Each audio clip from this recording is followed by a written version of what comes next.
ఇప్పుడేమో 2 తెలుగు రాష్ట్రాల్లో తెలుగు వాళ్ళు, ప్రపంచవ్యాప్తంగా ఉన్న తెలుగు వాళ్ళు ఎవరైతే నందూస్ వరల్డ్ వాళ్ళ యొక్క వీడియోలు చూస్తారో చాలామంది నమ్మలేని పరిస్థితిలో ఉన్నారు.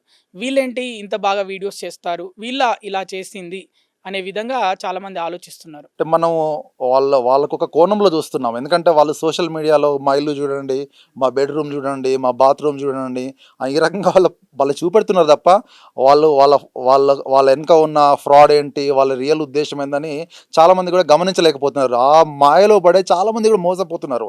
మోసపోయిన వాళ్ళందరూ కూడా చదువుకున్నోళ్ళండి. మీరు అవును. గమనిస్తే అందరూ చదువుకున్న వాళ్ళే. ఒక అమ్మాయి అంటే ఆమెకు ఈళ్ళ వల్ల పెళ్లి క్యాన్సిల్ అయిందట. ఎందుకంటే జాబ్ వస్తదని, ఆడొస్తదని చెప్పి జాబ్ ఎంగేజ్‌మెంట్ చేసుకున్నాక గూడా పెళ్లి క్యాన్సిల్ అయిందని చెప్తుంది. ఇంకొకతను గూడా అతను ఆల్రెడీ ఐటీలో చేస్తూ ఉండి గూడా మళ్ళీ నాకు యూకే పోవాలని చెప్పేసి వీళ్ళకి డబ్బులిచ్చి మళ్ళీ మోసపోయినాడు. అంటే వీళ్ళు ఎంతోమంది ఇప్పుడు ఆల్మోస్ట్ ఒక 10,00,00,000 వరకు వీళ్ళు డబ్బులు తీసుకున్నారని కొంచెం చాలామంది వార్తలొస్తున్నాయి. 30, 40 మంది పైన తీసుకున్నారని. మరి వాళ్ళైతే ఇంతకుముందు రీసెంట్‌గా వచ్చి మాకేం సంబంధం లేదని చెప్తున్నారు. రీసెంట్‌గా ఒక 2 అవర్స్ బ్యాకే. కానీ మనం ఎందుకంటే వాళ్ళందరూ గూడా వాళ్ళు స్క్రీన్ షాట్స్ ఇస్తున్నారు, బ్యాంక్ అకౌంట్లు ఇస్తున్నాయి. ఈ ప్రూఫ్స్ అన్నిటిని కూడా సెపరేట్‌గా వాళ్ళు డెఫినెట్‌గా వాళ్ళ ప్రూఫ్స్ అన్నిటిని కూడా పోలీస్‌కు ఇన్ఫార్మ్ చేయాలి. చేసి నిజాలు నిగ్గు తేల్చాల్సిందే. ఎందుకంటే వీళ్ళు మోసపోయిన వాళ్ళు కూడా అందరూ వెల్ ఎడ్యుకేటెడ్సే. పోనీ అందులో చదువుకోని వాళ్ళు, చదువు రాని వాళ్ళు ఎవరూ లేరు. సోషల్ మీడియా ఇన్‌ఫ్లుయెన్సర్స్‌పై ప్రజలు నమ్మకం పెట్టుకున్నప్పుడు ఎలాంటి జాగ్రత్తలు తీసుకోవాలి ప్రజలు?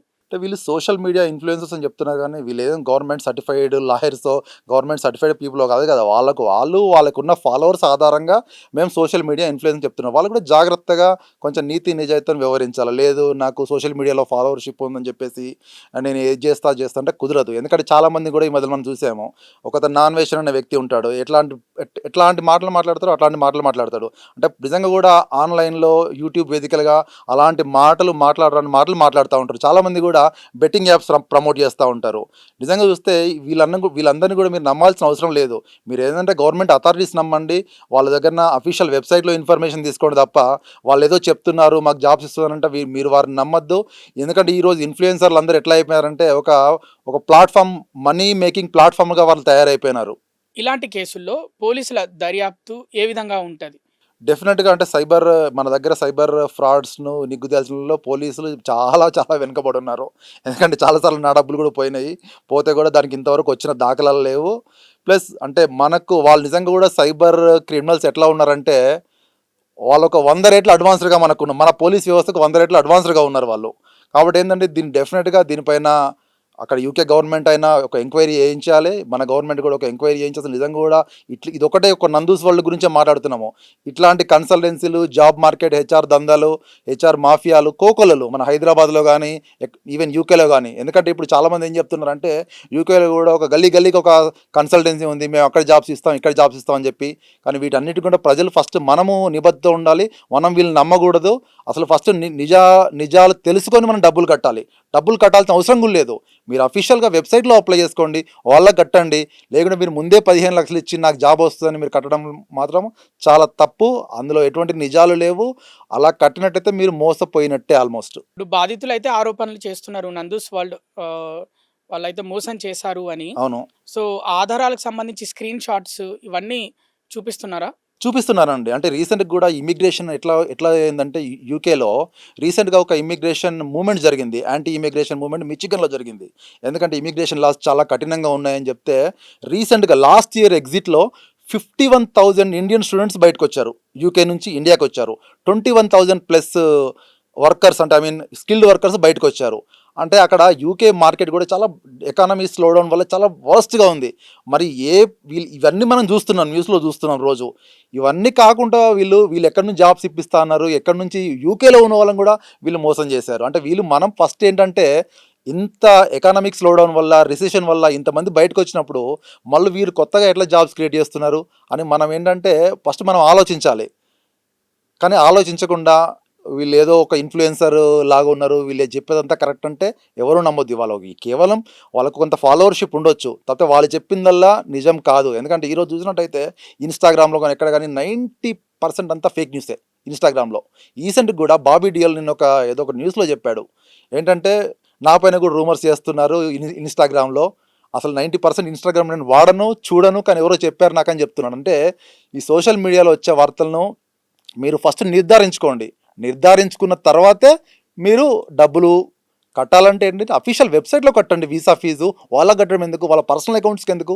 ఈ పర్సనల్ అకౌంట్స్ కట్టడం వల్ల ఇది బాధ. ఇప్పుడు వాళ్ళు ఈరోజు స్క్రీన్ షాట్ తీసుకొస్తున్నారు, తీసుకొస్తే మీరు సైబర్ క్రైమ్ రిపోర్ట్ చేయండి. లేకుంటే ఈవెన్ యూకేలో కూడా మీకు రిపోర్ట్ ఫ్రాడ్ పోలీస్ కంప్లైంట్స్ ఉన్నాయి. ఎవరైతే ఈ ఫేక్ వీసాస్ ఫేక్ సిఓఎస్ ఇస్తున్నారో వాళ్ళకి చేయండి. ఎందుకంటే ఈరోజు ఎట్లా అయిపోయిందంటే నందూస్ వరల్డ్ లేదు, నందూస్ అండర్ వరల్డ్ అయిపోయింది ఇదంతా. ఓకే. మీరు నందూస్ అండర్ వరల్డ్ అంటున్నారు. అవును. వాళ్ళ వెనకాల ఎవరైనా ఉన్నారు అని మీరు భావిస్తున్నారా? అంటే వాళ్ళిద్దరి వల్లనే అదంతా సాధ్యం ఉండొచ్చు అండి, ఇలా పెద్ద నెట్వర్క్ అండి. ఇప్పుడు వాళ్ళిద్దరి వల్ల కూడా సాధ్యం కాకపోవచ్చు. ఎందుకంటే ఇంకా వేరే వాళ్ళు కూడా మీకు ఇంత ఇప్పుడు వాళ్ళని అడగొచ్చు కూడా వచ్చి, మీకు ఇంతమంది ఫాలోవర్స్ ఉన్నారు కదా, మీకు కొంత డబ్బులు ఇస్తారు, మీరు మా కన్సల్టెన్సీని ప్రమోట్ చేయండి, లేదా మా ప్రోడక్ట్ను ప్రమోట్ చేయండి. అవన్నీ కూడా హనీ ట్రాప్స్ ఎన్నో ఉంటాయండి. ఎందుకంటే ఇప్పుడు మనం రీసెంట్ చూసినట్టయితే అన్షు రెడ్డి, తర్వాత విష్ణుప్రియ, ఇలాంటి న్యూస్ చూస్తున్నాం మనం. వీళ్ళకి కూడా ఉండొచ్చు తప్పకుండా, అది కొట్టిపారేయలేము.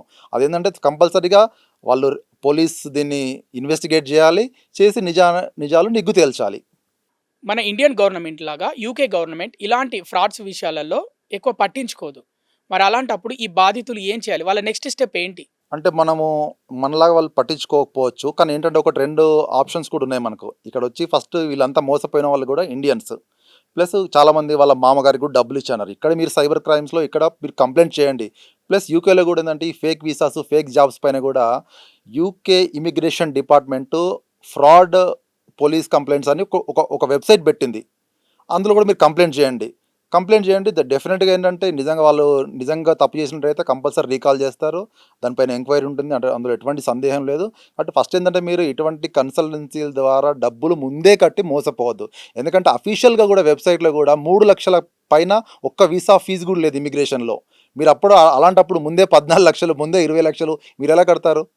మొత్తం జరిగిందంతా ఫ్రాడ్ వీసా గురించే. యూకే వీసా ప్రాసెస్ ఎలా ఉంటుంది? యూకే వీసా ప్రాసెస్లో మనం ముందుగా డిస్కస్ చేస్తున్నట్టుగా ఒక 8-9 టైప్ వీసాస్ ఉన్నాయి. సపోజ్ ఇప్పుడు నేను ఒక స్కిల్డ్ వర్క్, మెయిన్గా మనకు యూఎస్లో H1B లాగా స్కిల్డ్ వర్కర్ వీసా అని ఉంటుంది. ఇక్కడ స్కిల్డ్ వర్కర్ వీసా అంటే నాకు ఇంత ఎక్స్పీరియన్స్ ఉండాలి, ఒక 5 years ఎక్స్పీరియన్స్ ఉండాలి.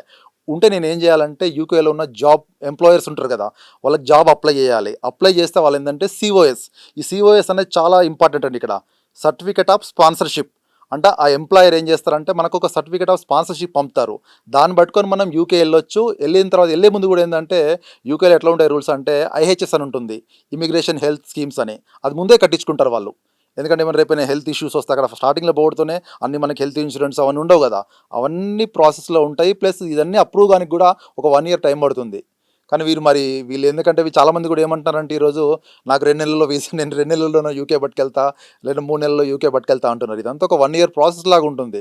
కాబట్టి ఇవన్నీ కూడా మీకు ఏంటంటే యూకే ఇమిగ్రేషన్ వెబ్సైట్లో క్లియర్గా ఉన్నాయి.